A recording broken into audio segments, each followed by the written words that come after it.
Hello, everybody. Today we are reading The Fenodoree out of my book, Read to Me, Mommy. On the Isle of Man lived a fairy who had been sent out of fairyland because he had a passion for a mortal girl. The fairy folk found out about his love for the girl when he was absent from one of their gatherings. They found him dancing with his love in the merry glen of Rushen. When the other fairies heard what he was doing, they cast a spell, forcing him to live forever on the Isle of Man, making him ugly and hairy.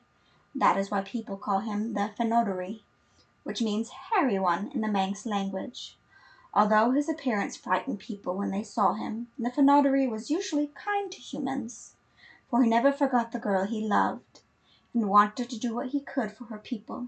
Sometimes he even helped people with their work and used what was left of his fairy magic to carry out tasks, which would have been exhausting for the strongest of men.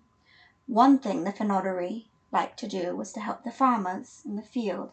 On one occasion he mowed a meadow for a farmer, but instead of being grateful, the farmer complained that the Fenodoree had not cut the grass short enough. The Fenodoree was still sad at losing his mortal love, and angry that the farmer was so ungrateful. So next year at mowing time, he let the farmer do the job himself.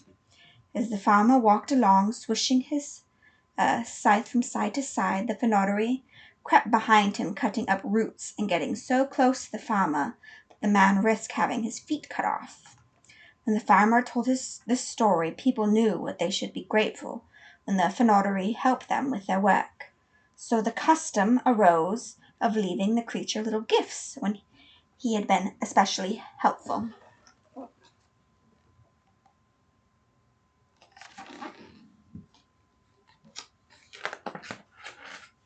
On one occasion a man was building himself a new house of stone.